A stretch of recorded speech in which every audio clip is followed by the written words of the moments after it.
Good morning, everybody, and welcome. Let's begin, if we could all rise, the presentation of the colors.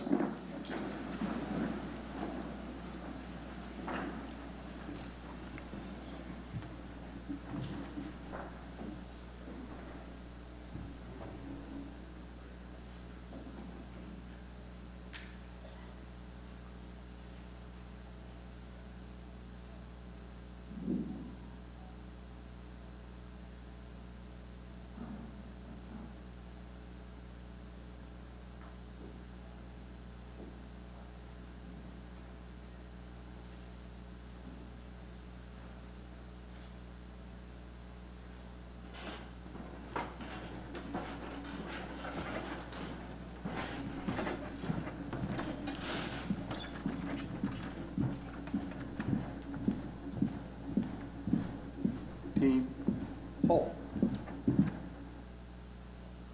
Right, face. Ready? Post. Ready. Dress. Cut. Present. Arms.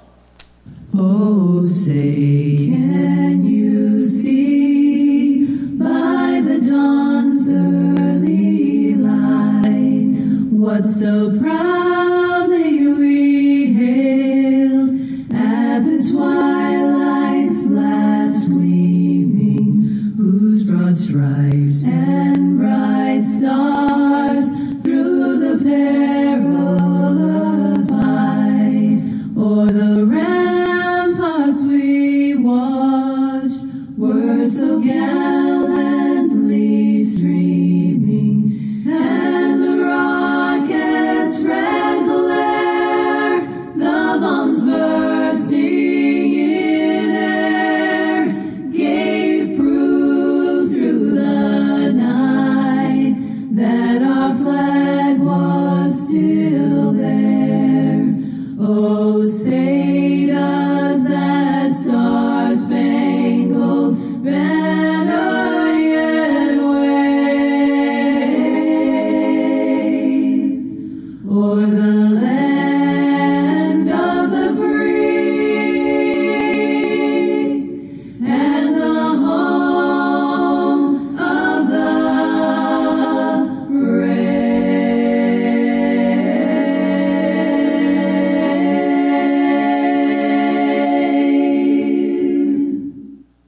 Order. Arms.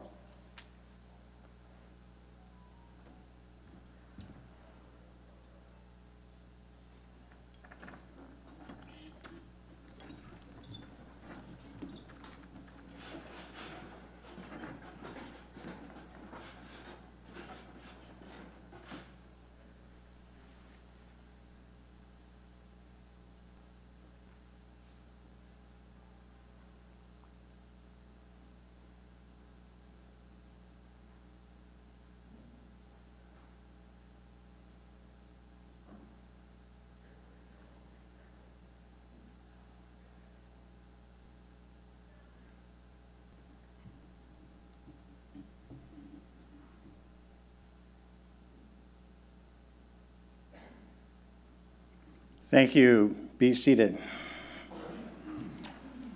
A couple of housekeeping items. If you could please silence your cell phones. If you do need to take a call, please feel free, but if you could step out into the corridor, that would be much appreciated. On the safety side, if there's any kind of an alarm and an evacuation, we'll exit through the doors you enter through that are behind you, and we'll meet across the street on 15th between here and the Murano. AEDs are available in the convention center. Call 911 and contact in the event of the conference staff. The address of the conference center is listed on the back of your badges.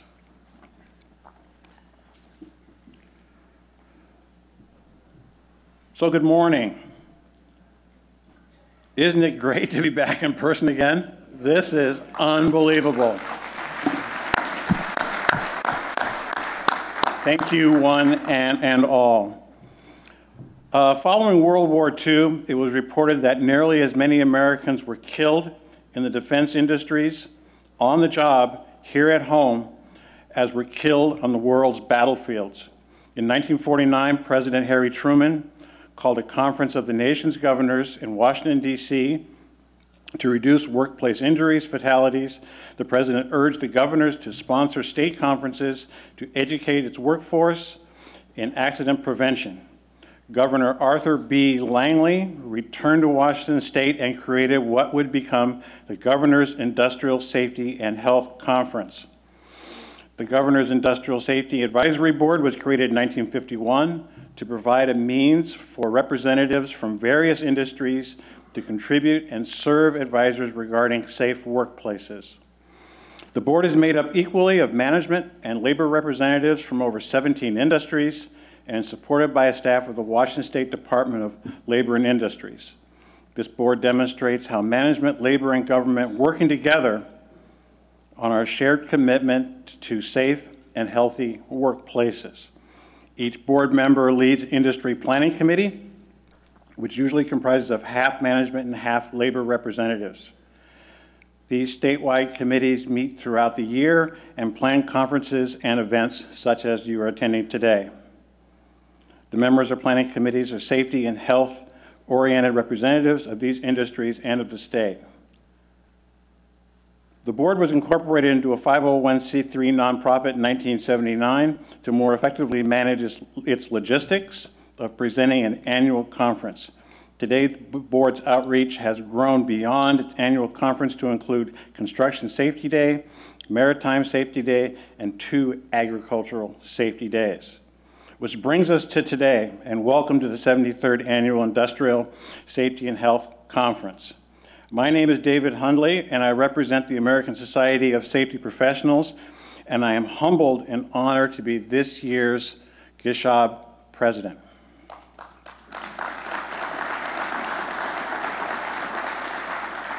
I want to take just a brief moment and thank my immediate predecessor as president, Mr. Steve Batchelor, who represents Kaiser Aluminum and Local 338. Other past presidents here today, Mr. James Teakin, representing the City of Spokane, American Federation of County, State, and Municipal Employees, Local 270. Robert Taff, I believe, is here, representing Sound Transit, and Doug Buman. Without their help, guidance, and support, as well as the support of the entire board, I would not be standing in front of you today. I also want to thank Natasha McMasters and the new LNI conference as the new LNI conference manager, along with her team who have worked tirelessly to make this event possible. Natasha, would you please stand wherever you are?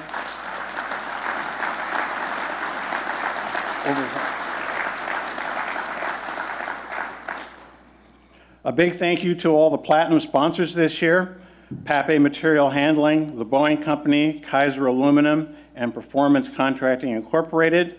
And a big thank you to Pole Top Platinum sponsors this year: Eret, Dragonware, Milwaukee, and National Safety Apparel.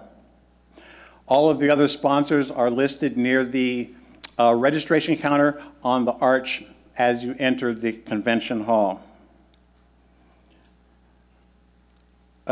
Workplace safety, that's why we're here. We all are here to talk about safety and learn safety ideas and approaches that affect each and every one of us on the job and at home. Yes, at home. Safety does not begin at the gate when we arrive at work or stop at the gate when we go home. As you follow your safety quest during the conference, please feel free to reach out to speakers and industry. Who knows, maybe your desire will lead to the next breakthrough and will help keep Washington workers safe. Please spend the next 2 days making new connections, reconnecting with old friends, visiting our vendors in the exhibit hall, and the exhibits are full of new products, ideas. It will help you and your safety programs now and into the future. Thank you.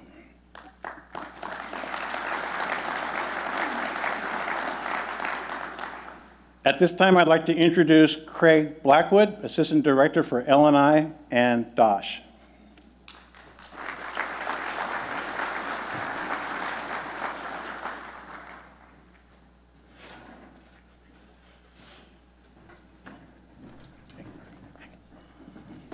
Hey, good morning, everybody, and thank you, David. So it is great to see everybody, not looking at a little computer screen, so pretty good turnout. I was a bit concerned first time out of the pandemic we might not have a good turnout. Man, there's a lot of you out there. So this, I started in 1991, so I've been coming to these for 31 years. And for 31 years, I managed to get out of talking up here. But this year, I had come up with something to say.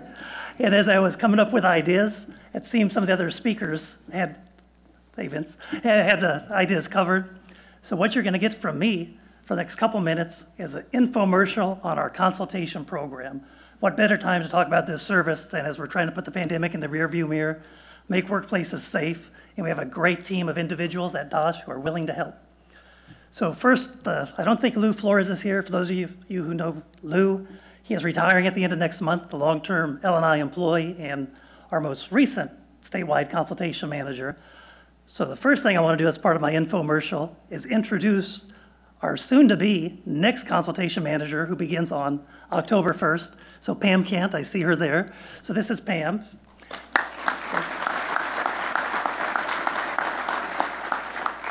And so herself, consultation staff will be all around the conference. So please, after I talk, if my infomercial motivates you into contacting them, find them, they're willing to help. And so far this year, we've had just over 1,200 requests for consultation. That's actually down a bit. We want to get those numbers up. At DOSH, we want to keep workplaces safe. Doesn't matter to us, this is compliance inspection, consultation, outreach, an event like this where we get information. We are not shy to use any tool available. So again, consultation is one of our top tools. For those of you who have used consultation, thank you. For those who haven't, there are 4 main areas consultation can assist you with in the workplace. We have safety and health specialists who can help with safety hazards, industrial hygienists who could help with industrial hygiene hazards, risk managers who could help you connect safety to your bottom line, help you look at claims costs and how not having one claim could improve your bottom line. And we also partner with consultation with our ergonomics staff, so employers who'd like assistance with ergonomics could actually get that assistance as well. A meeting with a consultant not only makes your workplace safer, it has been proven it leads to lower workers' comp costs. So there's really no reason not to invite them in. They're free, confidential, don't result in any citations or penalties. Only caveat is you need to agree to fix the hazards that our consultant identifies. Pretty good deal, I think. So, and I'm a little biased, but I'll say it anyhow. We have the best consultation program in the country right here in Washington State. The most professional, highly trained, and just robust program of all states. No other program has risk managers. That's a unique Washington thing, so please take advantage.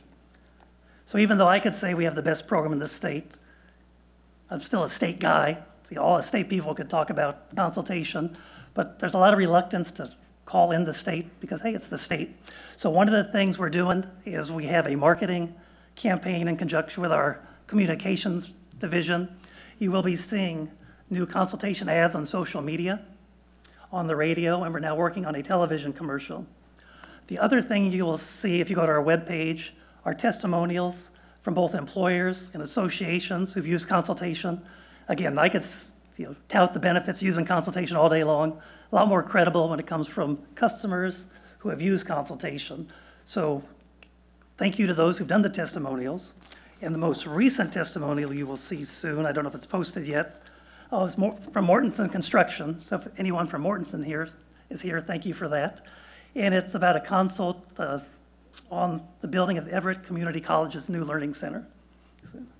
And if any of you want to share your consultation stories or are interested in doing a testimonial, come by our booth and leave your contact information. We would be glad to follow up with you.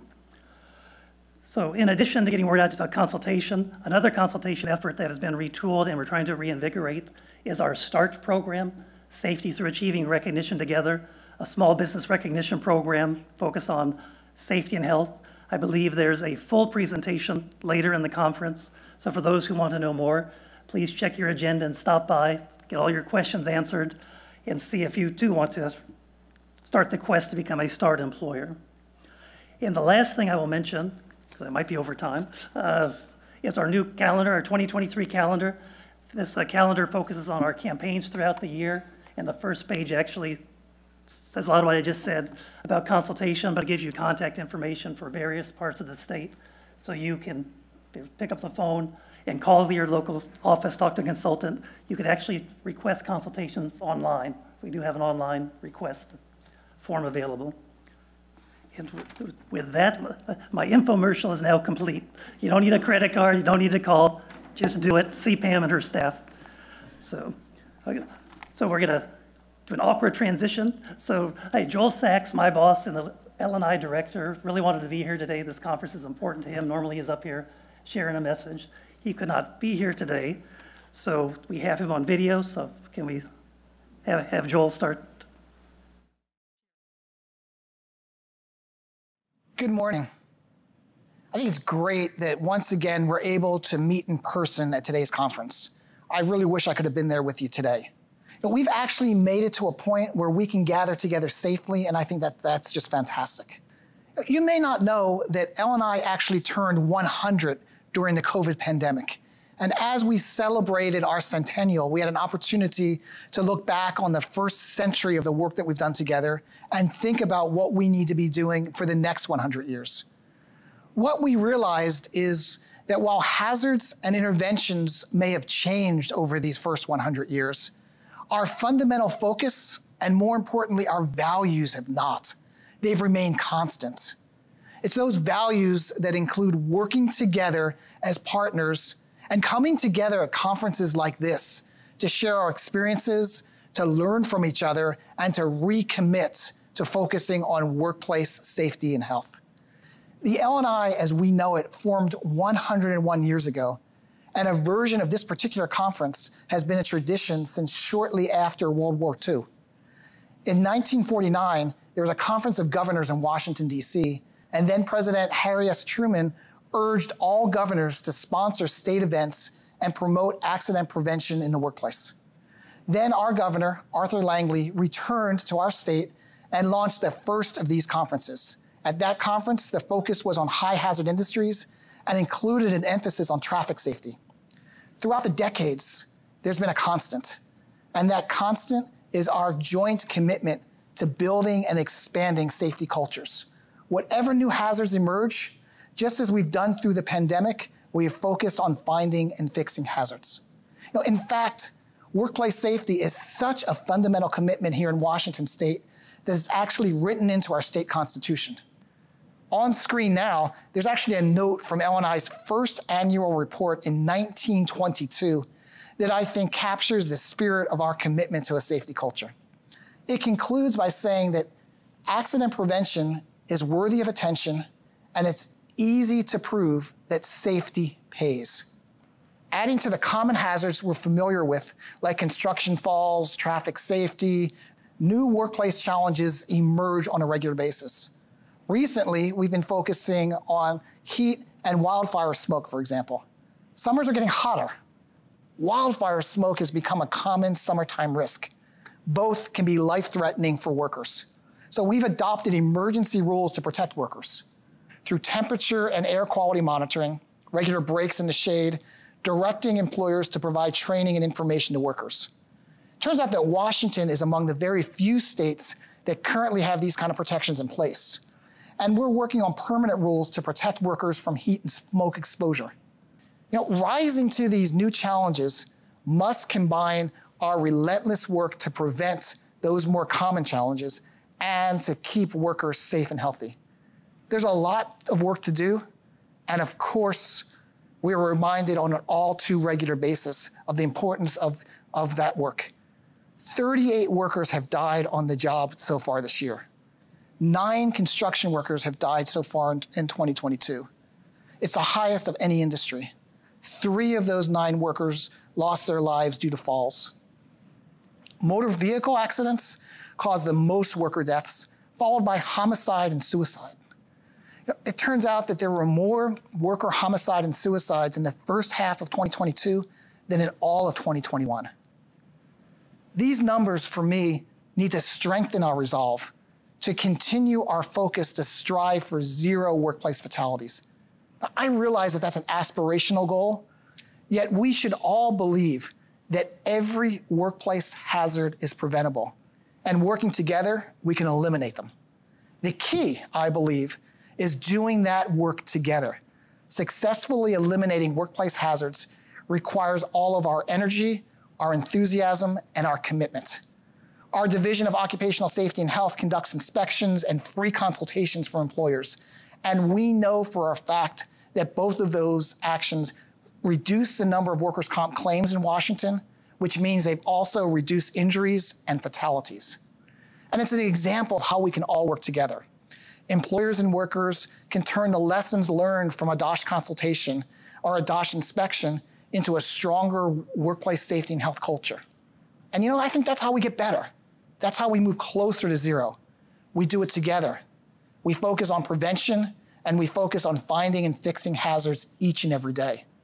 With the strong worker safety rules, with inspections, with free consultations, with outreach, with education, and most importantly, with our joint dedication, commitment, and passion to worker safety. I believe that it's no surprise that Washington State actually has one of the lowest workplace fatality rates in the country.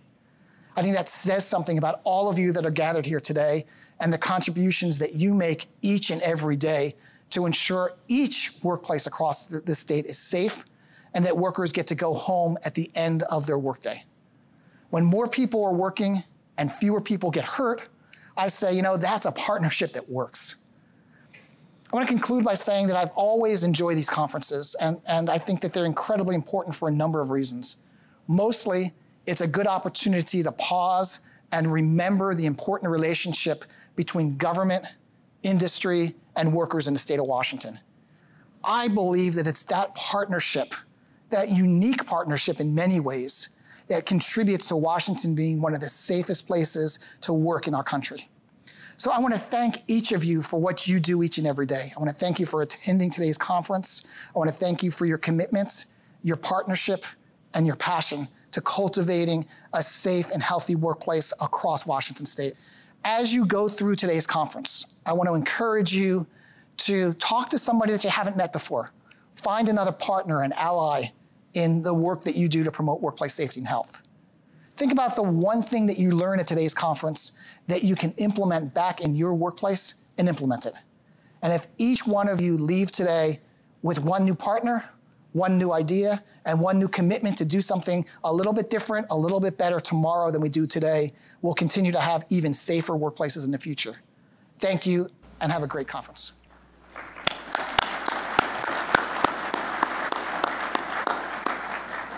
At this time, I'd like to introduce a video comments from Governor Jay Inslee. Hi, Governor Inslee here. I'm delighted to join you with the Governor's Industrial Safety and Health Conference. It's great that it's being held in person this year. We all know the pandemic forced us to change the way we lived and worked the last couple of years. We did what was necessary to protect workers and the public. And now we're able to have in-person events like the Governor's Conference. I think that's a great step forward. I want to offer my most sincere appreciation to the President of the Governor's Industrial Safety and Health Board, David Hundley, and to the board members who work. Their work has made this conference possible, and to the hundreds of industry volunteers who commit their time and talents. I'd also like to thank L&I Director Joel Sachs, Assistant Director Craig Blackwood, and the staff from the Department of Labor and Industries for their work in organizing this conference. If you didn't catch Dr. Charlie Cartwright's presentation last year, he's back with an inspirational message. We really can ignite a passion for safety within you and your teams. That is what this is all about, a passion for safety that ensures everyone who goes to work returns safely to their families at the end of the day. Our state has come a long way in improving workplace safety. but there's still much work to be done. Networking between government, business, and labor at a conference like this reminds us that it takes all of us working together to protect workers. I have to tell you that this is something that I take very personally. Last night I learned about the death in a trench collapse of a worker in King County, and it just struck me right here that we're still losing people in trench collapses, something we ought to be able to prevent. So I want to let you know you got a partner in the governor's office, and I hope that if you have any ideas, you can shoot them to Joel and myself. This is something I take very personally. Thanks for your work. Let's keep the ball rolling. Have a great conference.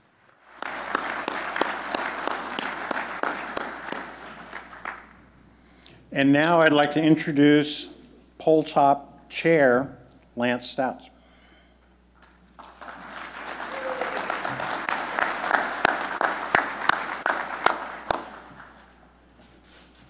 Good to see you, Lance. Well, good morning, everyone. As everyone else before me has mentioned, it's great to see everybody back together again. I know that after a 3-year absence for the Pole Top Rescue Competition, it was nice to get the crews back out there again and reacquaint, and also bring in some new teams and some new blood into the program. We've been doing Pole Top Rescue Competition since 1973 at the Governor's Safety Conference. And know, all those that you know me, I wasn't here that first competition, but I've been here for many of them. Since I started competing in Pole Top Rescue in about 1984, I became part of the committee in 1996, and then I got to be the designated speaker starting about probably 5 minutes after I joined. Anyway, make it quickly. What is Pole Top? Pole Top is mandated by the state in our electrical worker safety rules. We are required to train and become proficient at Pole Top Rescue in the event that we have an accident on top of a pole or in a bucket truck or an elevated structure. So each year at the conference, we are allowed to put on a Pole Top Rescue competition, which today will be at 12 o'clock at Tolleson Square, or Tolleson Plaza. I'm not sure of the name, it escapes me, but anyway, we'll be there at noon. So I had 8 teams yesterday. We weren't sure if we were gonna have 4 to start with, so we could have a final 4, but it turned out to get 8, and those all came from around the state of Washington. Those were Avista, Lewis County PUD, Tacoma Power, Snohomish County PUD, Grant County PUD, Clark County PUD. This new team here, I think the last time they were here is about probably 15 or 18 years. So glad to see these new guys come in. Have Elmhurst and then Inland Power. So I'll give you the final 4, not necessarily in any order, but and then I'll get out of your way. We'll have Snohomish County PUD will be one of the 4 teams. Tacoma Power, Lewis County PUD, and Avista Utilities. Thank you for your time.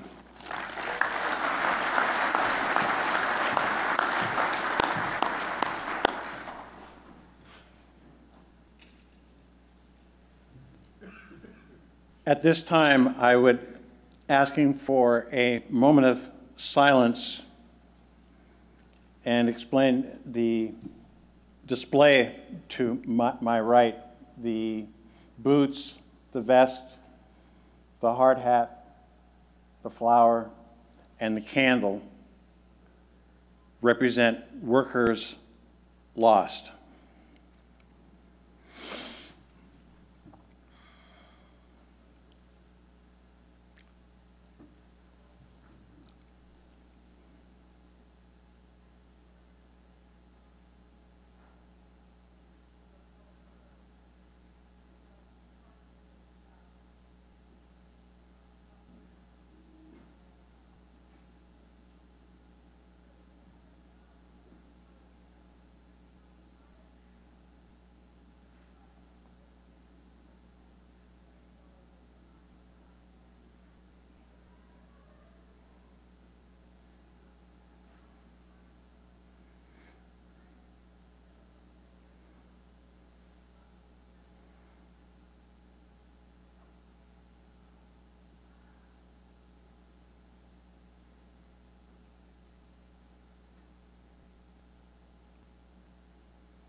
Thank you. I'm sure we can all agree that there are far, far too many names on that list. At this time, I'd like to introduce Drew Mickelson from South Sound Bureau Chief, King 5 TV, who will introduce the Life Saving Award presentations.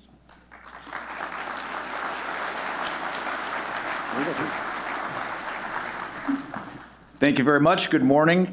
For almost 15 years now, I've been telling the stories of the South Sound with my colleague Tom Tedford, who's in the back here, King 5 News. We're the only station with a crew based in Olympia. We cover everything from Mount Rainier out to Westport, Tacoma, down to Lewis County as well. Unfortunately, if you watch our news, you know we have to tell a lot of sad stories, tragic stories, bad stories, but I'm happy to share some good news stories with everyone here today. It is an honor to present these awards to a group of true workplace heroes. No one leaves for work in the morning thinking they'll be faced with a life-threatening situation, and none of us really knows how we perform under those kind of situations. Well, the people we're honoring today all acted quickly and heroically to unexpected emergencies. Their actions undoubtedly saved lives.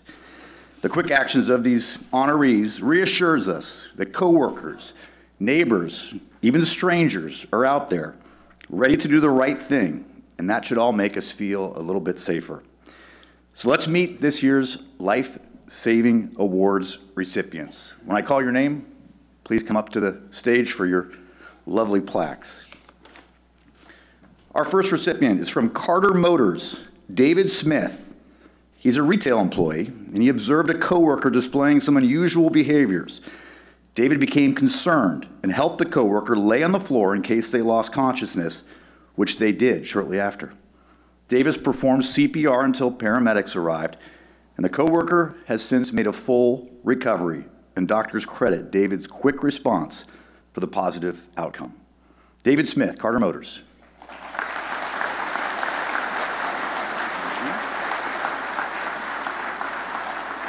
Okay. David could not be here, but thank you very much, David. Next, from the city of Kennewick, Cam Magelson. A jogger experienced a heart attack and collapsed on the sidewalk as Public Works employee Cam Magelson drove by. Cam immediately stopped his work vehicle to help. He called 911, administered CPR. The jogger received medical aid and is now doing well. He is expressing his appreciation to everyone, including Cam, who helped him during his medical emergency. Cam Magelson, are you here?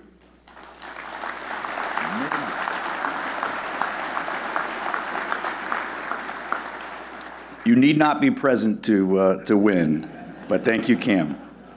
Now, I know Grover's here, so from Energy Northwest, Grover Heddle, thank you. While at work, an individual got something stuck in their throat and went to the restroom to attempt to remove the blockage. Well, Grover discovered the coworker who was then having difficulty breathing and appeared to be choking. The coworker could not speak and pointed to their throat and chest, and Grover successfully performed the Heimlich maneuver, saving his coworker's life. Thank you, Grover. I want to take a picture here. Thank you, sir. Very good. Thank you, sir. From the Kennewick School District, Dwayne Sittler. Dwayne, are you here? Okay, we'll tell your story anyway.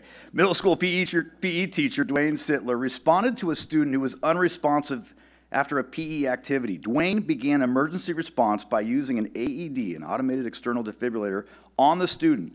The shock from the AED revived the student. They were transported to the hospital by emergency responders. The student later returned to school with no lasting effects. Thank you, Dwayne, wherever you are.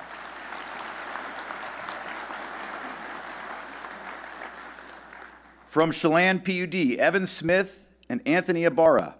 Parks employee Evan Smith responded to a visitor who was experiencing an apparent drug overdose. Evan called 911, removed the visitor from their vehicle, and began chest compressions. A second Parks employee, Anthony Ibarra, secured the scene, communicated with emergency responders. Paramedics arrived, continued CPR. The visitor's pulse returned, and they were transported by ambulance to a hospital for further care. Thank you, Evan and Anthony.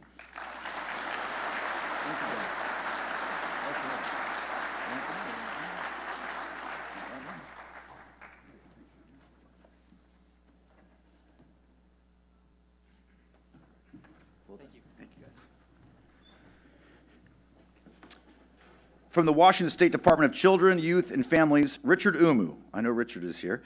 Youth counselor Richard Umu was working in a community youth facility when he found an unconscious resident from an apparent drug overdose. Richard secured the facility, called 911, and administered 2 doses of Narcan, which reversed the effects of the drugs and saved the young resident's life. It was Richard's split-second decision and courage to act that made that difference. Thank you, Richard.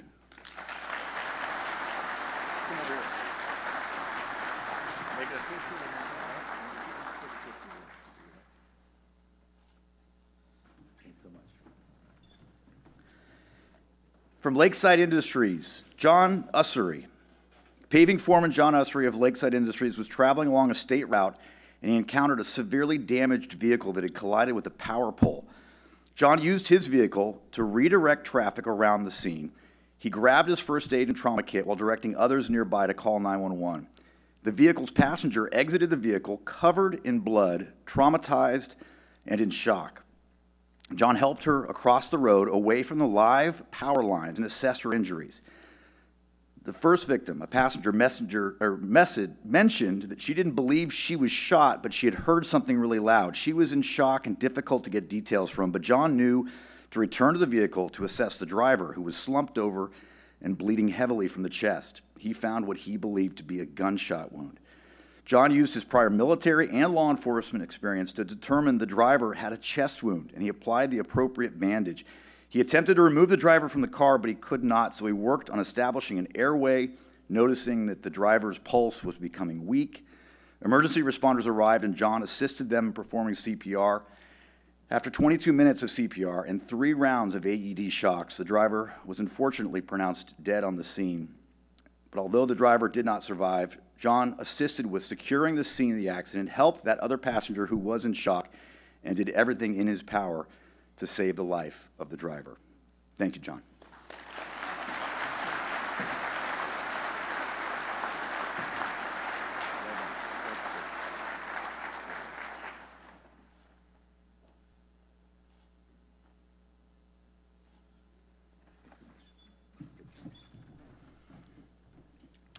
From Jackson Design Build, Kanan Jennings. A team of construction workers were unloading steel beams when a coworker complained of back pain. That coworker then fell backwards, began seizing, and stopped breathing. Kanan Jennings immediately began CPR while a second employee called 911. EMTs revived the coworker, transported them to the hospital. The medical team discovered that the coworker had a tumor on their adrenal gland, causing a surge of adrenaline that caused their heart to stop. The EMTs stated that if the employee had not administered CPR, that coworker would have died. Kanan Jennings, Lifesaver Award. Are you here, Kanan?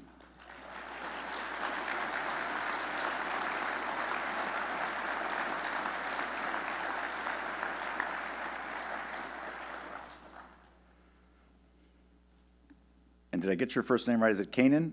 Very good. Okay, come on up.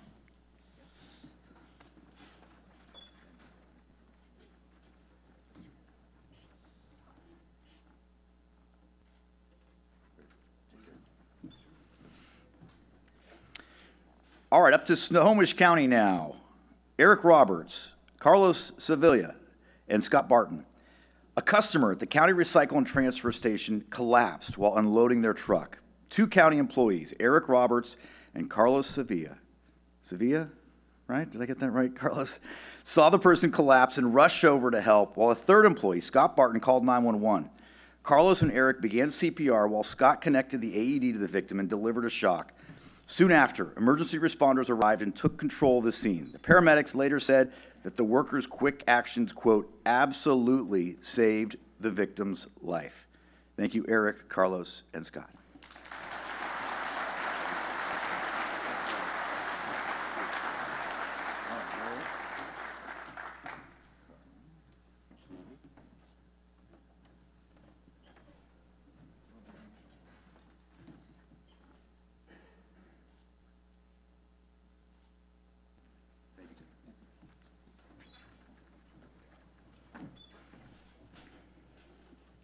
From Stacy and Whitbeck, Matthew Tannehill, Jeffrey McKeska, and Colton Ward. These three men saw smoke following a freeway traffic accident where a van lost a wheel and crashed into a guardrail. The workers rushed to the scene and found the van was on its side and on fire. This was a story that King 5 News covered. It created a huge traffic mess, a huge plume of smoke. These three workers pulled over, grabbed fire extinguishers, and broke the van's windshield in order to pull out two crash victims inside.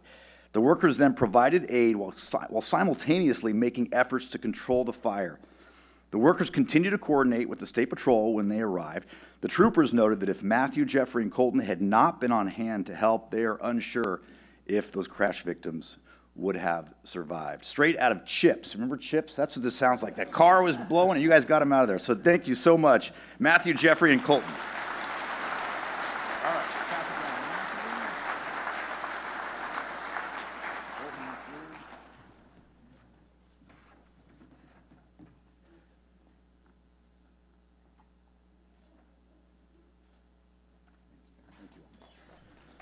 Thank you, guys. And we may have some more on their story tonight on King 5 News at 4 and 5 o'clock. Tune in. Last but not least, Snohomish PUD public utility workers Tommy O'Brien and Bill Greeny Greenfield. They observed an individual struggling in snowy, wet conditions trying to deliver a gas can to a family member needed for a generator. The individual had tried to drive up a muddy, snowy hill, but slid back to the bottom. They tried putting snow chains on, but that didn't work.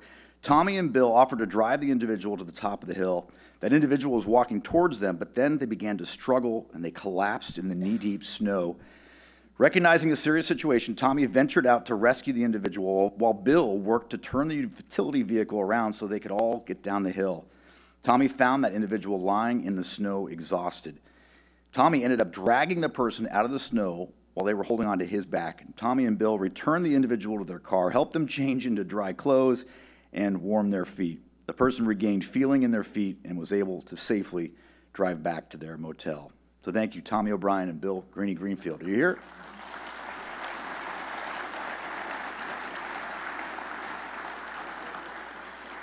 Every one of these award recipients responded, oh, no. Oh, they are here, okay. Dramatic entrance, I love it, okay. Make them get more applause that way, right?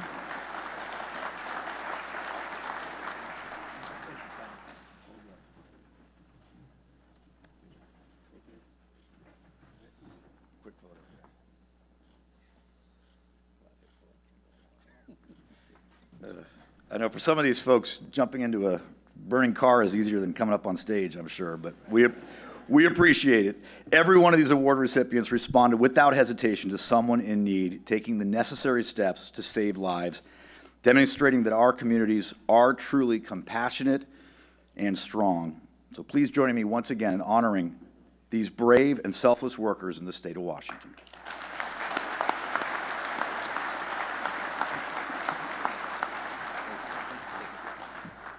Thank you, Drew.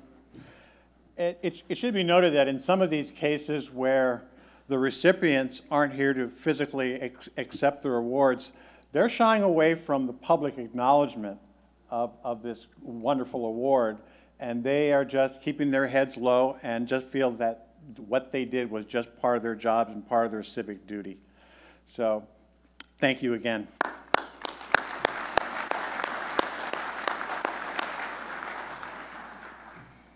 At this time, I'd like to introduce our keynote speaker, Dr. Charlie Cartwright. He's called the Culture Doctor. Some of his presentations have been called Self-Care is Not Selfish, The Key is Consistency, and the Secrets to Overcoming Challenges. Please welcome Dr. Charlie Cartwright.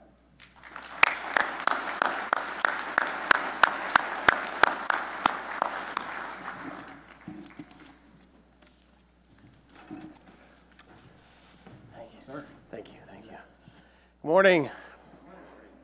It's only taken 3 years to get on this stage, but we got it done. We got it done, didn't we? So excited to be here. It's my first time to the great state of Washington and to Seattle and Tacoma. So welcome you all, and I'm so excited to be able to share my passion with you all this morning. And so as mentioned, I am on LinkedIn, so if you are on LinkedIn, please reach out and connect with me, because after today's conference, you may have questions or comments. You can always get a hold of me here. If I don't respond, just send me another message, and I will get back to you as soon as possible, because I believe that safety is so important that we've got to share the knowledge that we have. And so don't worry, you can ask me a question. I won't send you an invoice, but I will send you an answer. All right, so please do that. So this is one of my opening slides for years. And this is the first time I could deliver it in the birthplace of Starbucks. So I'm excited. I didn't realize that till this morning. I was like, wait a minute, I'm in Seattle. This joke is, they're really going to get it. They're going to understand my logic here.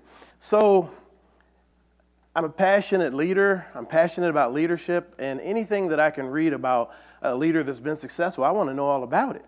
And so, of course, I've got to be a fan of Howard Schultz, who had the vision for what Starbucks has become today. He took it from 3 stores to over 30,000 worldwide. And there's something that he said that really stuck with me, and it really applies to what we're doing here today, talking about safety and the heart of safety. And here's what he said. He said, I realized early on that we weren't in the coffee business serving people. We're in the people business serving coffee. We're all in the people business, regardless of industry. And if you think about the heart of safety and what that's about, to me, safety is about families. Safety is about families.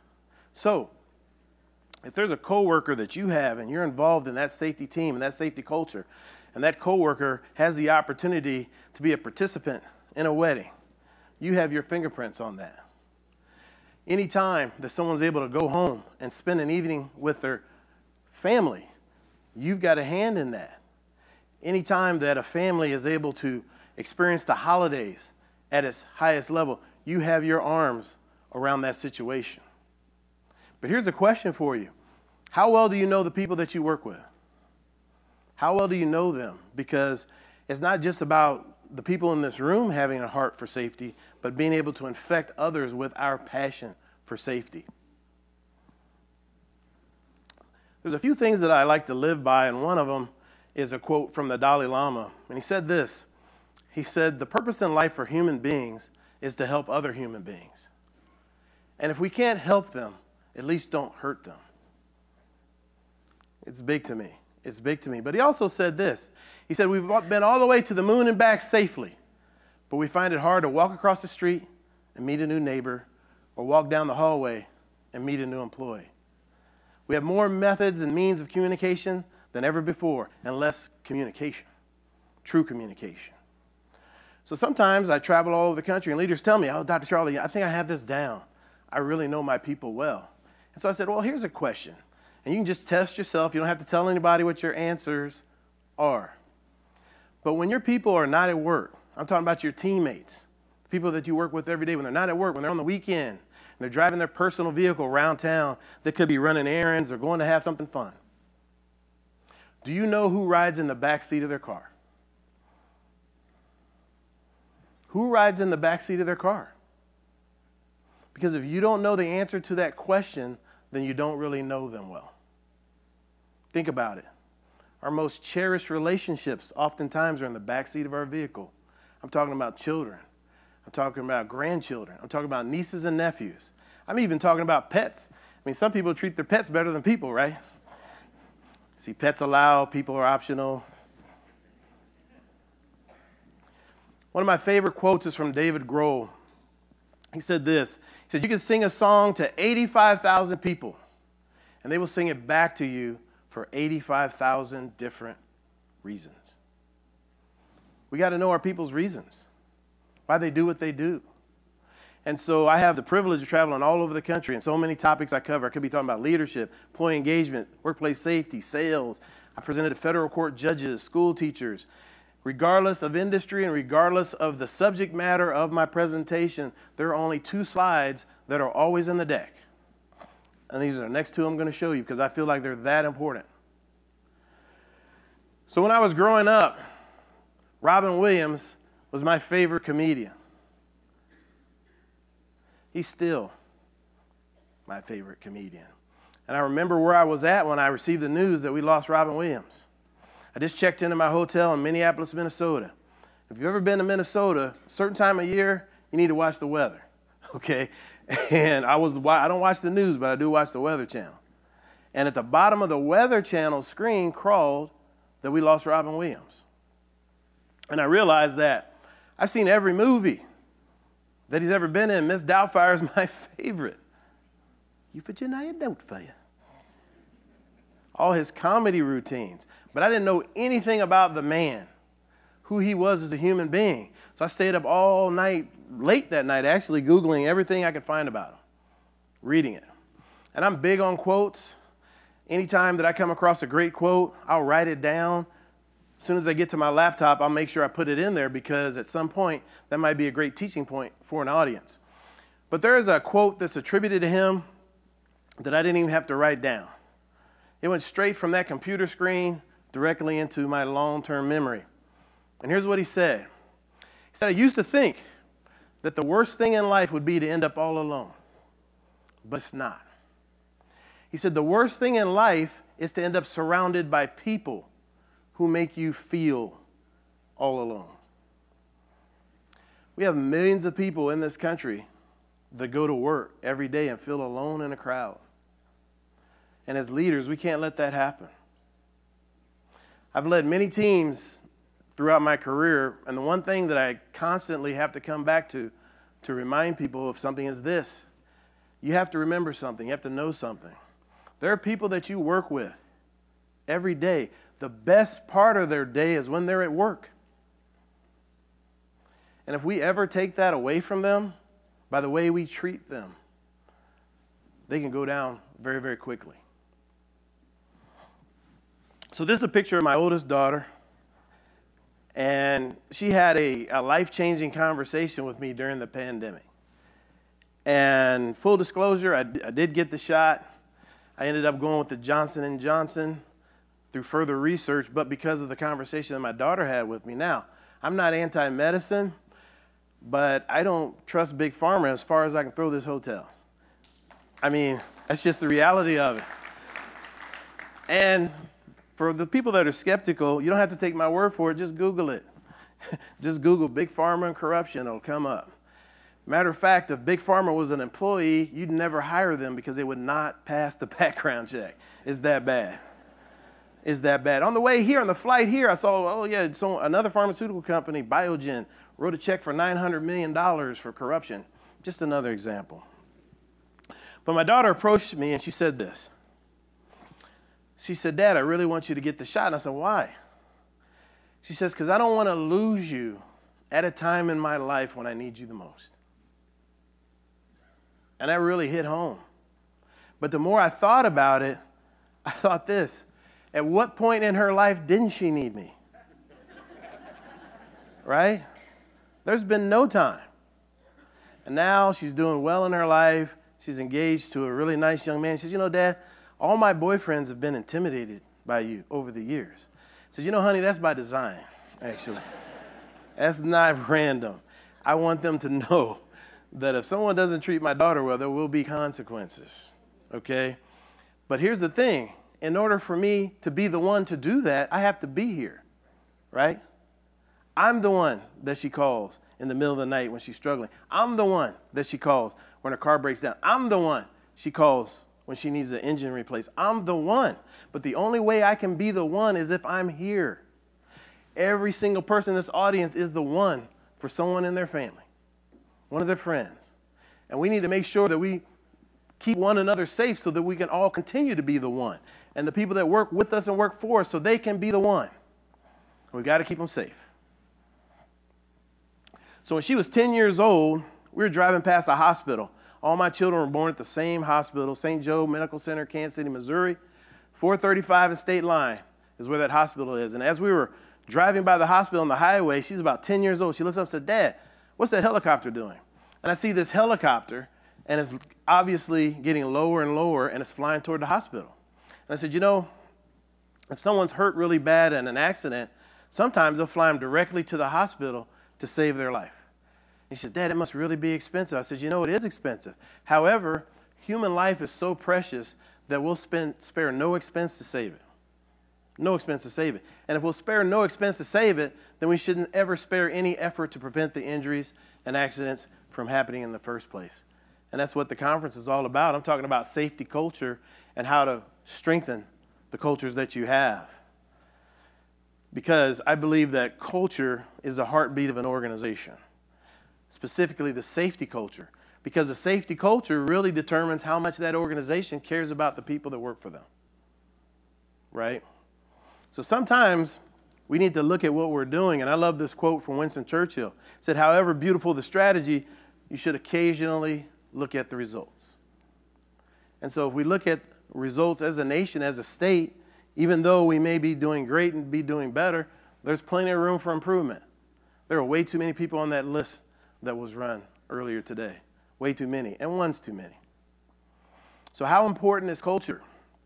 We can have all the strategy sessions in the world, but culture eats strategy for breakfast, lunch, and dinner. If we don't get the strategy correct, our programs ultimately won't achieve at their highest level.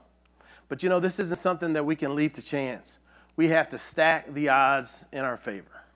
And we stack the odds in our favor, we are going to be successful over and over and over again. So, by show of hands, how many people in this audience either think you already have a great safety culture or would love to have one? That's what I'm talking about. But here's something you have to understand. Even within great safety cultures, injuries happen, accidents happen, and then there's a root cause analysis, right? We've got to find out what happened and why so we can prevent it in the future. But I believe 99% of the injuries and accidents that occur due to the terrible twos of safety. And if you've never heard me speak before, you probably don't know what the terrible twos of safety are, because I created the terrible twos of safety. It's come from the brain of Dr. Charlie Carrier. What are the terrible twos of safety?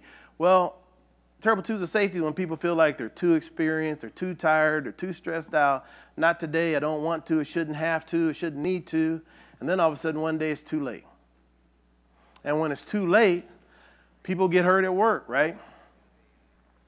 I'll never forget, I was meeting with this construction company in Denver, Colorado, and they were transitioning to a new CEO.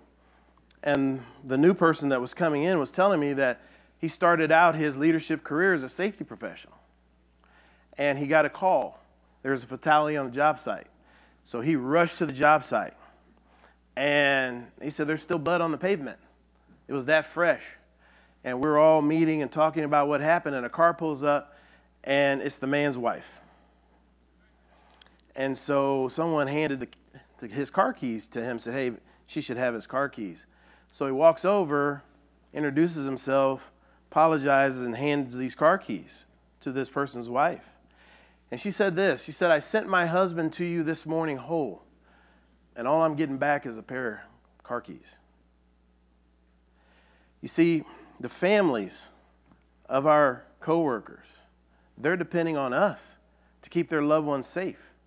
And they're assuming that we're doing all we can to make that happen.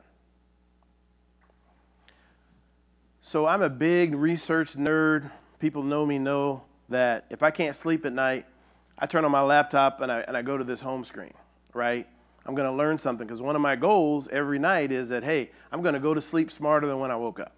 That's one of my deals. So I was sitting in front of the computer one night, and as I was staring at this home screen, I realized that as many times as I'd use a search engine, I'd never been to Google's corporate homepage, because every corporation has a homepage. So I Googled Google, and I pulled up the homepage. And if you do that, you'll see the homepage title, and then the third major bullet down, you will see 10 things we know to be true. I clicked on that, and they have a top 10 list. But number 10 blew me away because I'd never seen or heard of it anywhere. And what did number 10 say? Number 10 said that great's just not good enough.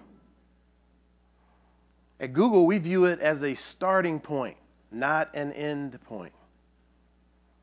And so when I think about safety, we've all heard the stories of a great safety culture. People walk across the stage and get an award, and then 2 weeks later, they lose 4 people on a job site.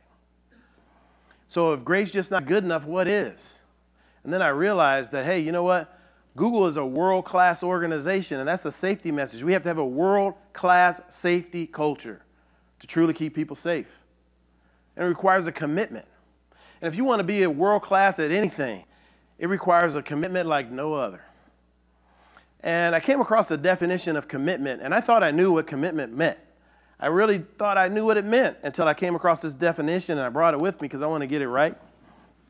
And I'm going to share it with you this morning.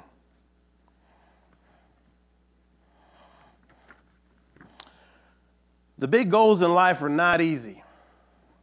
Finding strength and commitment sounds like a healthy, indisputable proposition, but commitment, arguably the most important of all attributes that contribute to success and fulfillment, is often the most misrepresented and misunderstood.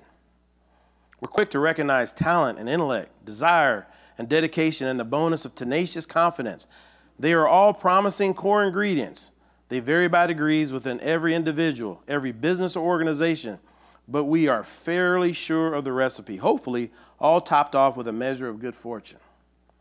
So what then is commitment? And no, it is not the same thing as dedication.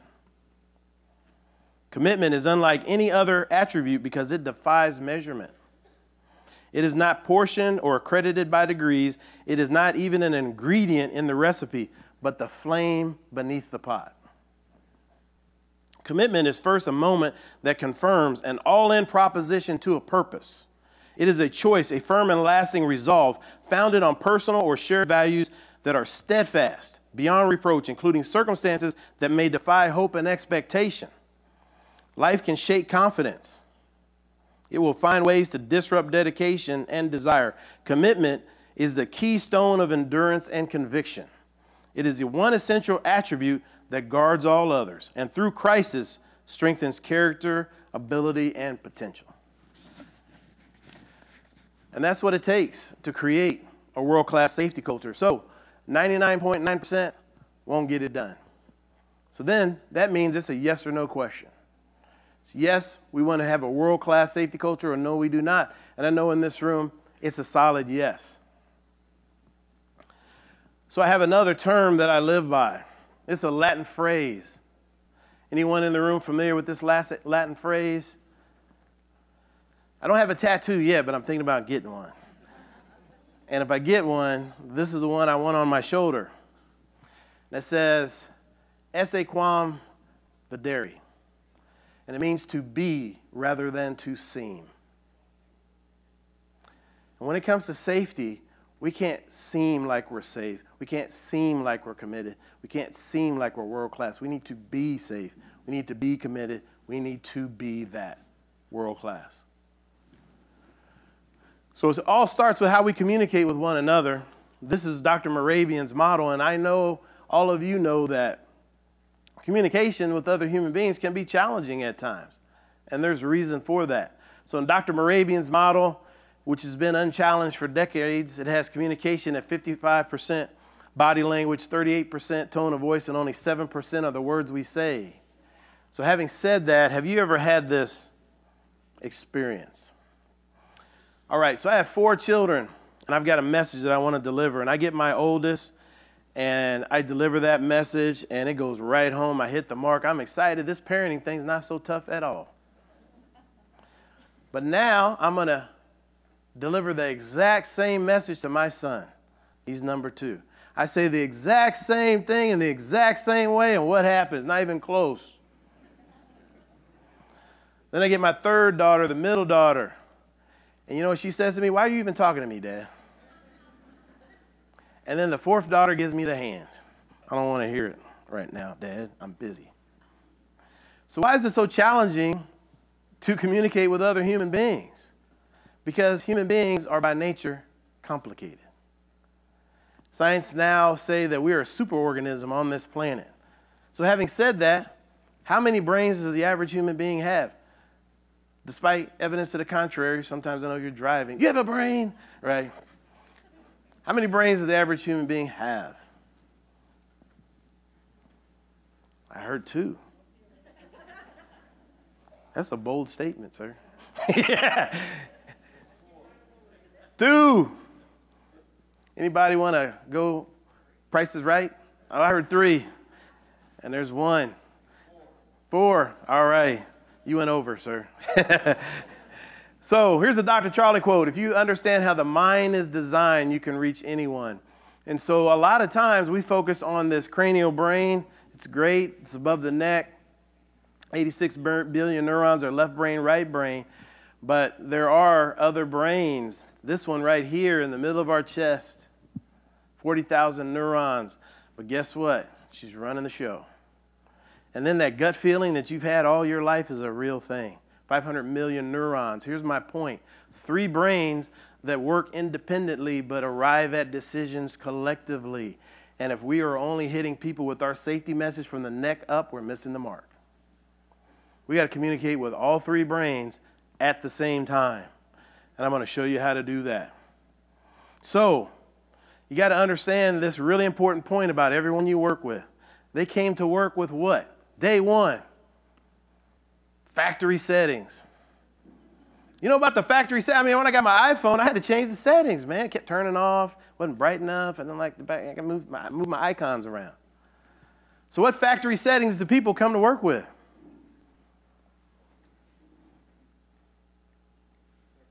Their past. And specifically what about their past? What happened? Childhood, right? How many interview questions deal with your people's childhood? Just show of hands. Anybody got that interview question? You don't have it. So we don't know what their factory settings are.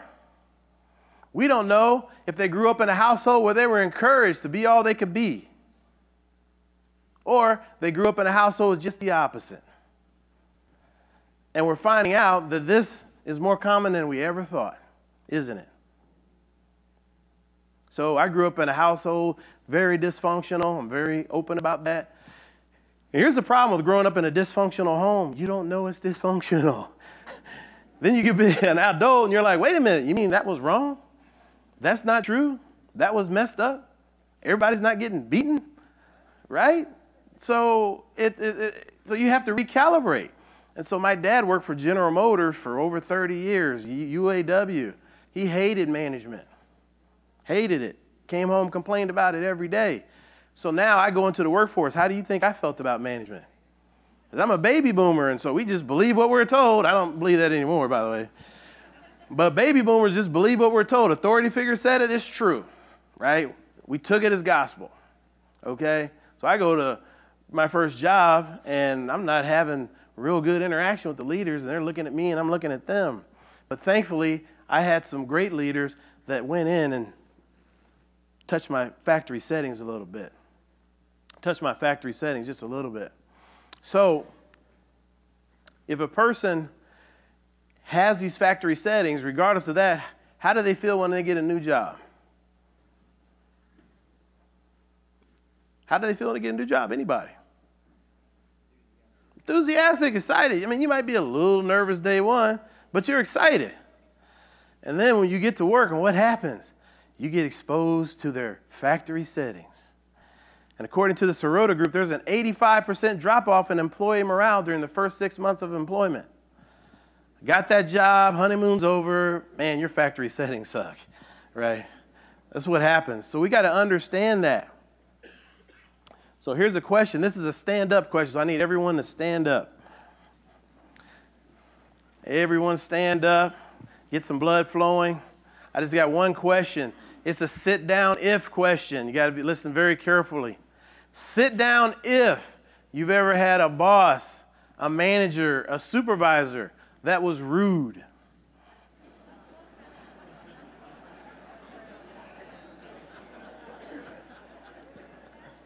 Look around.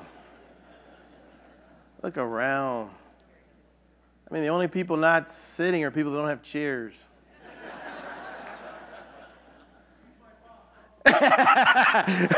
Smart man. So we got a problem in this country, don't we? And funny story behind this, I used to keep a little 3x5 card in my lapel jacket pocket when I first started speaking. And I had 5 questions on there, and my goal was by the 5th question to have everyone sitting down the room. So I've been doing it for like a year. And I was in a power plant in Missouri. I won't name the town, but I was in a power plant. And I said, you know, I've been doing this long enough. I don't need to look at that card. I'm going to recite these questions by memory. And the question I just asked you used to be number 5. I moved it to number 1. And everyone sat down except the plant manager.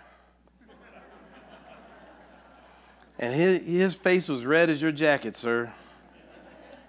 And to make matters worse, I started laughing. Uncontrollably, because I was so surprised. And he was getting angrier. And I was like, you know, I've got to pull it together. I'm going to get kicked out before I deliver my safety message. So here's a question to ask yourself. How do people feel after they've communicated with you? You've communicated with them. How do they feel? Do they feel embraced by your words? Or is it more like bull in a china shop? Because early in my career, I was a bull in a china shop guy. Because that's how I grew up, because I didn't know any different.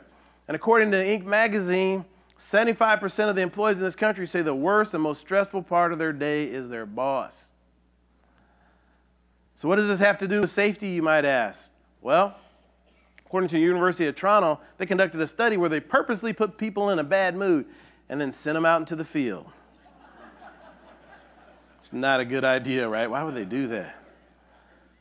What did they find? They found that people fail to recognize hazards, right?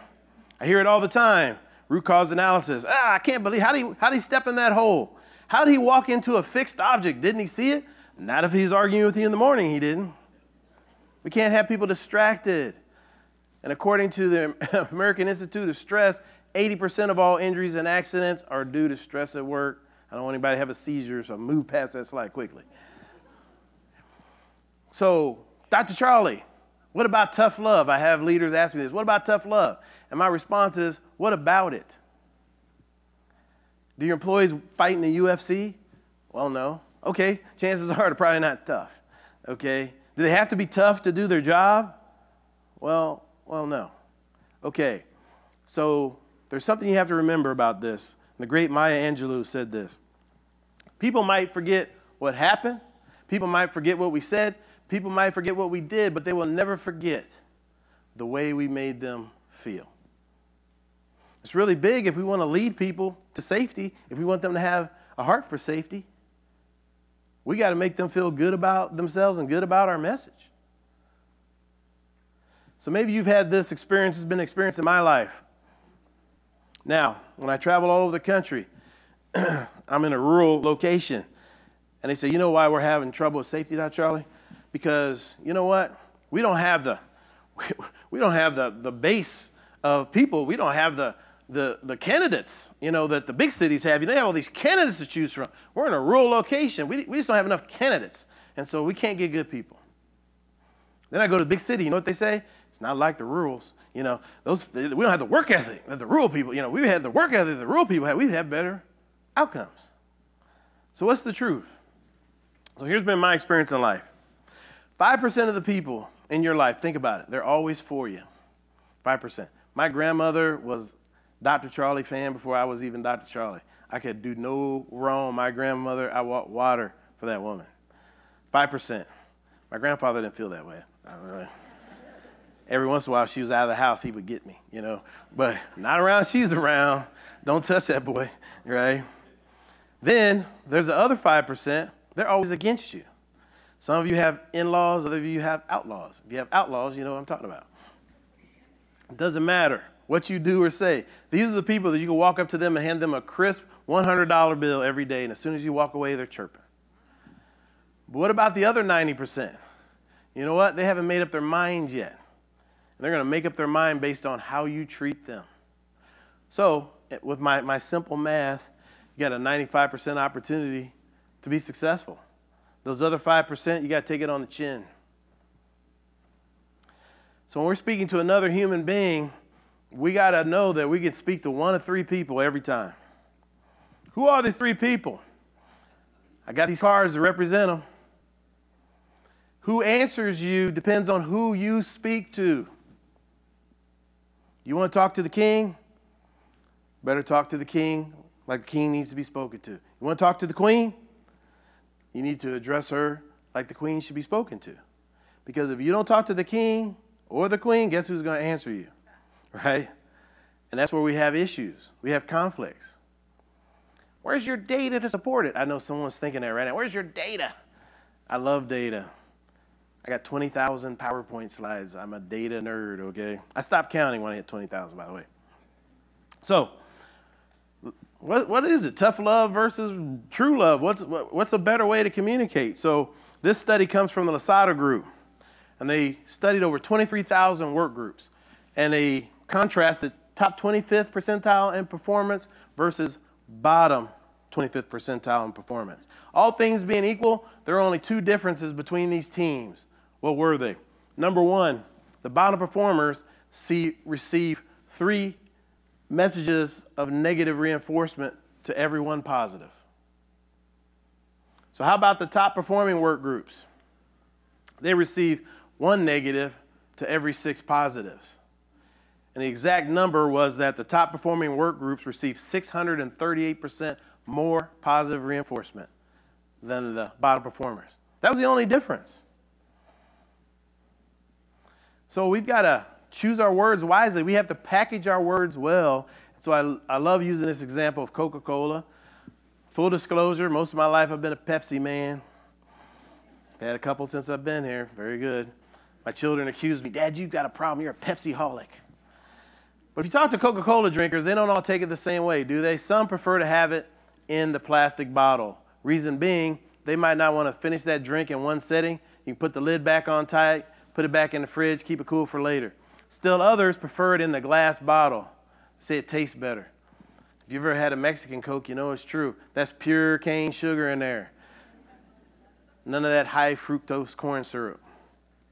Still others prefer it in the can because in that can it seems like it stays colder for longer. But even though I've been a Pepsi man most of my life, I've known my entire life that Pepsi was not the best tasting soft drink in the world. You know what it is? A medium McDonald's Coke. You know, back in the day, they used to put cocaine in Coca-Cola. McDonald's still might be doing it, I don't know. But here's my point. It's all Coke, right? But how we package it makes it more palatable to the end user. As a matter of fact, if we package Coke the right way, even a Pepsi drinker will prefer it. It's the same thing with our safety message. If we package it the right way, our people will drink it in willingly. But it is not one size fits all. We got to know our people. We got to connect with them. But sometimes when we try to connect, what happens? They put the wall up, don't they? And the people that put the wall up need us to connect with them the most. So we got to find a way around that wall. That happened very quickly. I want to go back. Did you see that? That movie Magic that just happened? I can't make it go back. There it is. It took me 2 hours to figure out how to make that happen. So I just want to point it out. How do we find a way around the wall? How do we do it? So the Mercer Group gives us a clue. They went all over the world to find out how we do that. What's most important to employees at work? Not just the United States, but around the world. They traveled to 22 nations, all 4 hemispheres. I didn't even know there were 4 hemispheres. I wasn't paying attention in geography class. And they put together a top 12 list in every one of those countries. Do you think money was on the list? Got to pay the bills. It's got to be on the list. But it never finished higher than number 8. But what shocked me was number 1 was universal. Australia, Japan, Africa, China, United States, UK, Canada, Mexico. And what was number 1? Turns out, from the time we're born to the time we close our eyes in death, people want one thing when they're at work above all others. Aretha Franklin wrote a song about it. Respect. We got to put some respect on it. And we put some respect on it, people will listen. But if they feel like we're being disrespectful at all, the conversation's over. They're just waiting for you to stop talking. So we've got to be respectful. So I remember when I first rolled this respect research out, half the feedback that I got from this small group said, hey, Dr. Charlie, we believe you. You didn't tell us how to do it. I was like, I can fix that. So I got a little exercise we're going to perform. Now, this exercise is really important. You listen to the instructions or it won't work, okay?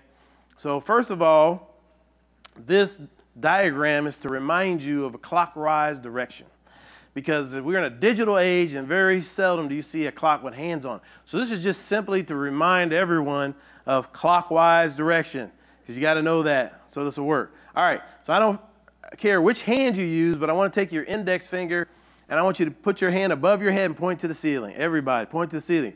Now you're going to begin rotating your finger in a clockwise direction and don't stop.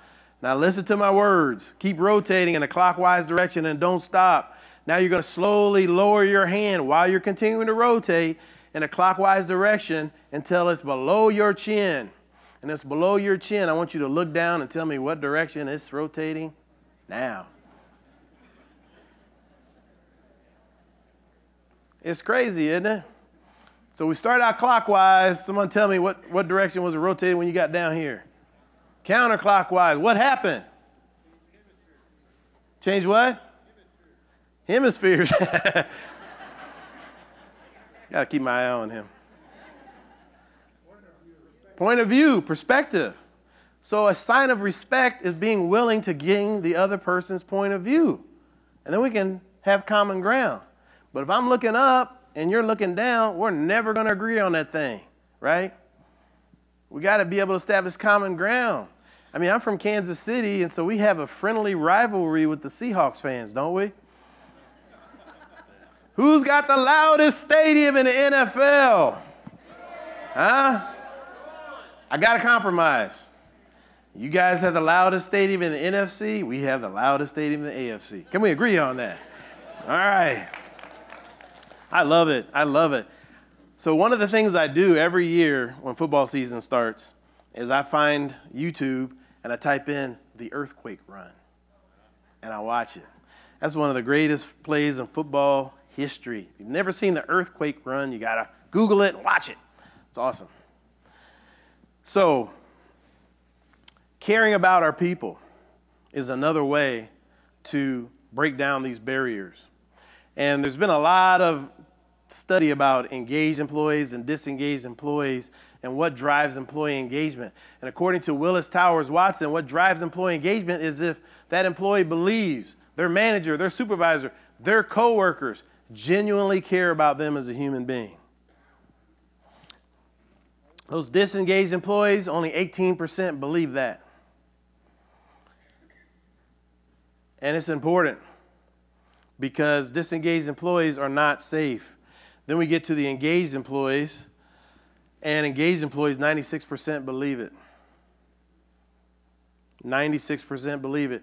Disengaged employees are 400% more likely to be injured at work and 600% more likely to suffer a lost time injury. So it's so important that we engage our people. And the quickest way to engage them is to demonstrate that we care about them. So how do we do that? We can't come to them with canned responses, canned answers. We have to be authentic. And I told you human beings have 3 brains, right? If we're not being authentic with them, here's how fast they know the difference. People know the real McCoy. We can't fool them. They're looking right at you going, I'm looking right at you. You're not fooling me. You're reading from a script. We got to mean it. So what are some ways we can demonstrate that we truly care about the people that we work with? I mean, can you fake this? Can't fake that, can you? Now, I know there's some human resources professionals in the audience going, hey, Dr. Charlie, we cannot be hugging. No hugging. I had one say, we can hug people with our words, though. Hug them with their words. It's true. So there's other way to support them. So imagine in your mind this little girl. She grows up and she comes to work for you. How about when this happens? Are you there for her? It's a tremendous way to demonstrate that you really care. I told you I grew up in that dysfunctional household, and one of the things my dad didn't believe in was going to funerals. Didn't believe in it. So guess what? I didn't believe it either. So now I'm a 23-year-old UPS driver, and I know that UPS was born in Seattle. 1906, I was paying attention. And 2 drivers. So before we dispatch in the morning at UPS, there's a safety message. So we're gathering in the center of the facility, and 2 drivers were talking about a funeral they were going to. And I decided to chime in with my wisdom at 23 years old. or lack thereof. And the senior manager was standing against the wall. And after the group broke up, he called me over. And he said, Charlie, I couldn't help but overhear that you don't go to funerals. Why? I said, well, Rich, I don't like to go. He said, Charlie, nobody likes to go. Hadn't really thought of that. He said, let me tell you a story. He said, when I was in high school, my best friend's father passed away. And I didn't go to the funeral. At our 20-year class reunion, he told me it really hurt him. And ever since that day, he said, I've not missed another funeral. And since he told me that story, I've not missed another funeral. So you can find the time to go, find it in your heart. Your people will never forget it. There are 3 things that I want you to know. These are questions that I get after this message. Dr. Charlie, I just don't want to make them feel bad. I don't want to make them feel any worse. You don't have to worry about that because that's impossible. They will not feel worse. Number 2, I don't know what to say. There's nothing to say. Just show up. Here's what's going to happen. You show up, they're going to see you come in, they're going to come up, hug you, thank you for coming. That's it. Number 3, and this is a do not do. Don't say, if you need anything, give me a call. They're not going to call you. They're too consumed with grief. So you just got to show up. Hey, I know you got extra people at the house. Here's a case of bottled water. Hey, I know you got company. Here's a plate of food. Make them turn you away. You just got to show up. There's death, but there's also birth. I mean, who can be in a bad mood when there's cake around, right? It's the only time I ask my clients to spend money. Hey, if someone has a birthday, get them a cake and a card. If you've got a decent amount of people that you work with, there's going to be cake around all the time. People will get sick of eating it, and that employee will go home with most of their cake, say, look what my coworkers did for me. That's it. So I love this quote because it applies so much to safety. And I'm so glad I came across it in my research.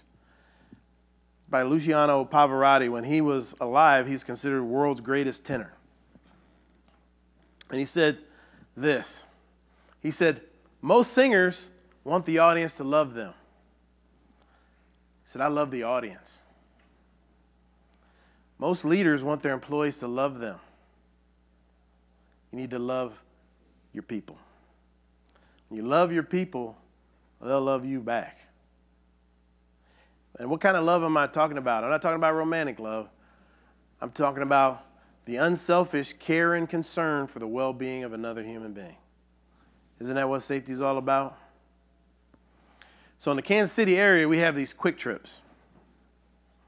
And they're growing like a weed, right? They're so popular, growing fast. And they're a corporately held organization.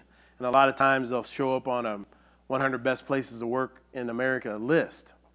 And I remember reading an article about them in Fortune magazine, and they interviewed one of the employees. And the employee said, I was really impressed how they handled a situation a few years back. We lost a young manager who was shot and killed in a late night robbery. He said, I was impressed how the company, and this employee was married and had 2 young children at home. So I was impressed how the company set up a scholarship fund to make sure those 2 kids could go to college. And, right, Southwest Airlines says the magic's in the and, right? And they paid the widow his salary plus benefits and promotion until those kids reached 22.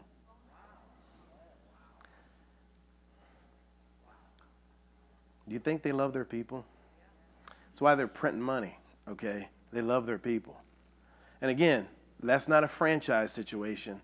That's an organization situation. That's what world class looks like. So these things I'm talking about, love, care, and respect. The great Gino Auriemma said this. He's the head basketball coach for UConn Lady Huskies. He said, most teams practice until they get it right. We practice until we can't get it wrong. As leaders, that's what we need to do. We need to practice until we can't get it wrong. And we really need to practice about speaking to this brain right here. We spent most of our careers probably communicating with people between their ears, but we need to communicate with them right here. 90% of the decisions people make are right here. There's a magnetic field generated by our brains, our cranial brains. There's also a magnetic field generated by our hearts. The magnetic field generated by your heart is 5 million times stronger than the magnetic field generated by your cranial brain. So people can literally feel you, and you can feel them. So when two people have a heart-to-heart conversation, their heartbeats literally synchronize. And if we're having this level of communication and connection with another human being, do you think our message is getting through? Absolutely. So we need to speak into them, not to them. We need to speak into them. Because as I mentioned earlier, we're going to be 90% successful when we do that. And if we don't do this, if we don't reach people on an emotional level, our chances of influencing them are slim to none. And Slim's out of town. I want y'all telling that joke. No one ever laughs. Slim is a nickname, and he's supposed to be out of town. Anyway, so when we practice this until we can't get it wrong, I'm talking about treating our people with love and care and respect, then we form a habit of doing that. And the thing about forming a habit is habits have the ability to manifest themselves, right, without our conscious thought. We're just doing the right thing because that's who we've become. And so we're going to reduce quality defects. We're going to increase productivity on our teams, and we're also going to increase profitability. And so I heard one of the video messages early talking about being relentless. We got to be relentless about this. Now, I talked about those factory settings that we all have, by the way. Everybody came out of the womb relentless. Think about it. Any baby that you've been around, if they get thirsty, what's going to happen? They're getting a drink, right? If they're hungry, what's going to happen? They're going to get fed. Why? Because they're relentless. And then we get to be about 2 years old, and people start talking to us, right? Don't do that. Sit still. Be quiet. We get taught to relent. All the way through school, relent. And now we're safety professionals, we're leaders, and we need to relearn how to be relentless when it comes with this message. And I thought I knew what the definition was until I came across this one I want to share with you. Relentless, I'm talking about being persistent, continuing, constant, continuous, nonstop, never-ending, unabating, interminable, incessant, unceasing, endless, unending, unremitting, unrelenting, unfaltering, untiring, unwavering, dogged, tenacious, single-minded, tireless, indefatigable. I had to Google that. You know what it means? It means relentless and unstoppable. There's an electric co-op I've done some work with in Missouri, and they decided to put an AED on all their vehicles, and they work on the power lines, rural Missouri. And so they made a commitment, and so every month they purchased an AED and put it in a vehicle. And of course, that was not well received by the staff. Oh, here we go, another training. Now we gotta learn how to use these AEDs. And you just can't make this stuff up. The first day out, crews driving by a state park, and they get flagged down by 2 people. Hey, we've got a man down over here. Can you render assistance? They get over there. Park ranger's already over there trying to resuscitate this person. They grab the AED out of the truck, and they shock this person back to life. And you know what? They saved their life. And so does anyone in that facility argue about training anymore? No, because they were relentless enough to do it. And when we're relentless, guess what? We empower other people to do the same, to be relentless. And I'm talking about being relentless about improvement. It's what it takes. And when we're relentless about improvement and we've infected our people with a heart for safety, we tap into something called discretionary effort. And discretionary effort is where a world class lives. And that's not a terrible to, that's a want to. And we have lightning in the bottle when we get there. And it really comes down to leadership. It really comes down to leadership. And I'm a bookworm as well. anytime I'm in a town, I find a bookstore and I go in there and I got to buy a book. I'm like an addict, I got to have it. And this is taken from my favorite bookstore in the Kansas City area, Barnes & Noble. But I found this, that if you go into any Barnes & Noble in the country and you look for the leadership section, you won't find it. Because all the leadership books are in the management section. So even Barnes & Noble has it confused. They don't mean the same thing. Management and leadership are not synonyms. Steve Jobs said that management is about convincing people to do things they don't want to do. Leadership is about inspiring people to accomplish things they never thought they could. That's safety. You got to inspire people. So I'm a big superhero fan. I'm old enough that when I grew up, it was just comic books. And so I would buy all the comic books that I could afford. But the first big blockbuster movie that I ever went to was Superman. And Christopher Reeve played Clark Kent in Superman. I was on the front row. But I could not believe that no one knew that Clark Kent was Superman. I was like, he looks just like him. Take the glasses off of him, that's the guy. But I tease leaders all over the country that leaders walk past Clark Kent every day looking for Superman. And he's right under their noses. But he needs a little help. They need a little help to get in that phone booth, right? To make that transition. And we got a lot of super women walking around as well. Well, what help do they need to get in that phone booth and make that transition? They need to be treated with love and care and respect. And when they're treated that way, they come out and do amazing things. Amazing things. But it's a process, not unlike the process of the Chinese bamboo tree. My son taught me this lesson. You see, if we went across the street and planted a Chinese bamboo tree, left it there, and checked on it a year from now, we come back and it would look exactly the same. No visible growth. Year 2, we checked on it. No visible change. Year 3, nothing. Year 4, nothing. Now people are starting to think this is some bad joke. He didn't plant a real tree here. But year 5, we start checking on our tree and we see some growth. That tree grows 80 feet in 6 weeks. What was happening during those years of no growth, apparent growth? The roots, exactly. The root system was being established to support the stature of that tree. Meetings like this are establishing your root systems so they can support the stature of your future leadership. Napoleon Bonaparte. Victory belongs to the most persevering. That's what it takes. This is not a race. This is a marathon. It's not a sprint. And so I always love true stories about people that persevere to accomplish something fantastic. And I'm a big track and field fan, and I came across this story I want to share with you this morning before we close. It's a short video.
She became the oldest athlete in Olympic history in any jumping event to win a medal, and she won the gold medal at 37 years old. And she hit every jump because she practiced until she couldn't get it wrong. So we've all heard this, the sky's the limit to what we can accomplish. But if you think about it, that's just a cliche, and it's really not true. Because every single person in this room knows that there are footprints on the moon. There is nothing that we can't accomplish when we work together for a common goal. And that common goal is to make sure that families stay intact. And so these families, thank you for all the work that you're doing and will do. And I thank you as well for having me. It's been awesome.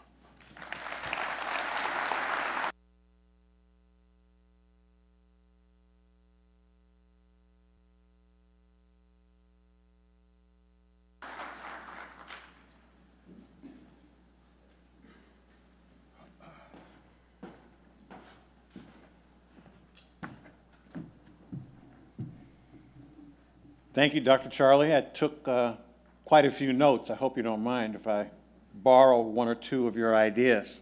Thank you again. Thanks, everyone, and welcome, folks, to the Pole Top at lunch at Tolleson Square, or have lunch in the exhibit hall. This concludes our opening ceremony for today.